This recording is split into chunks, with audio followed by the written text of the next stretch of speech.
நண்பர்களே, நான் உங்கள் சமையல்காரன். இன்றைக்கி பார்த்தீங்கன்னா நம்ம வந்து பீட்ரூட் பொரியல் செய்ய போகிறோம். அது கூட டால் ஃப்ரை காம்பினேஷனான ஒரு சூப்பரான ஒரு அடிப்பொலியான ஒரு சாப்பாடுங்க. வாங்க எப்படி செய்கிறதுன்னு பார்த்துப்போம். 2 பீட்ரூட்டை கட் பண்ணி வச்சுருக்கேன் சின்ன சின்னதாக. 2 வெங்காயம் கட் பண்ணி வச்சுருக்கேன். ஒரு தக்காளி கட் பண்ணி வச்சுருக்கேன். கொஞ்சம் காஞ்ச மிளகா, அவ்வளோதாங்க. அதுக்கப்புறம் மஞ்சள் தூள், மிளகாத்தூள் இதுதான் சேர்க்க போகிறோம். அடுப்பை பற்ற வச்சுட்டோங்க. எண்ணெயை சேர்த்துக்குவோம். சரிங்களா? எண்ணெயை ஊற்றிக்கிட்டேன்.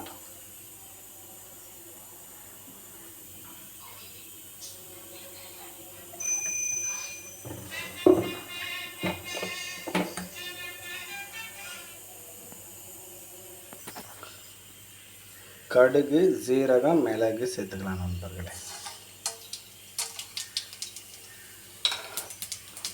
வெட்டி வச்சிருக்கிற வெங்காயத்தை சேர்த்துப்போம்.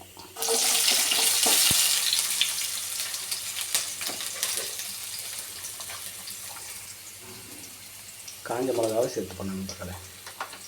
ஈஸியான ஒரு பொரியல். அது ஈஸியாக ஒரு சிம்பிளாக ஒரு 4-5 பொருள் இருந்தாலே போதும். நல்லா சூப்பராக வீட்டில் உடனே செஞ்சு முடிச்சிடலாம். வெங்காயம் நல்லா ரோஸ்ட் ஆகட்டும் நண்பர்களே. வெங்காயம் நல்லா பொரிஞ்சு வந்துருச்சு நண்பர்களே. இதில் வந்து நம்ம ஒரு 2 பீஸ் தக்காளி சேர்த்துப்போம். அதுக்கப்புறம் நம்ம வெட்டி வச்சுருக்கிற பீட்ரூட்டை சேர்த்துப்போம். நல்லா மிக்ஸ் பண்ணி விட்டுக்கலாம் நண்பர்களே.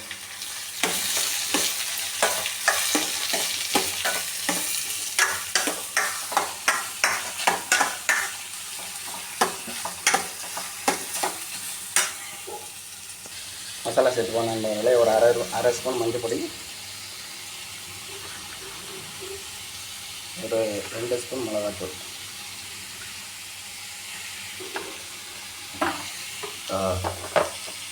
நல்லா மிக்ஸ் பண்ணி விட்டுக்கலாம் நண்பர்களே.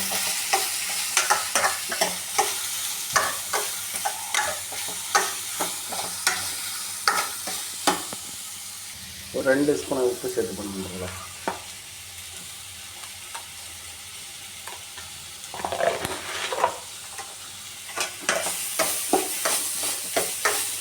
நல்லா மிக்ஸ் பண்ணி வச்சுக்கலாம். ஒரு அரை ஸ்பூன் இஞ்சி பூண்டு விழுதி சேர்த்துக்கலாம் நண்பர்களே. அவ்வளோதான். நல்லா மிக்ஸ் பண்ணி விட்டுக்கலாம். மிக்ஸ் பண்ணிவிட்டு அடுப்பு சிம்மில் வச்சுட்டு பொடியை போட்டு விட்டுருவோம் நண்பர்களே.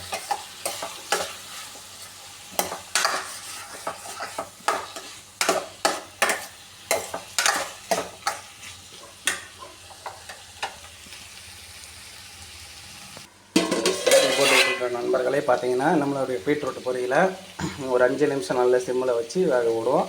அதுக்கப்புறம் இறக்கிடுவோம். நண்பர்களே பார்த்தீங்கன்னா நம்மளுடைய பீட்ரூட் பொரியல் ரெடி ஆகிடுச்சு.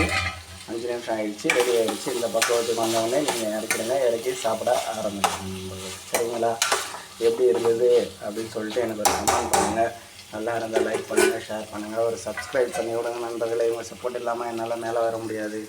நன்றி, வணக்கம் நண்பர்களே. நான் உங்கள் சமையல்காரன்.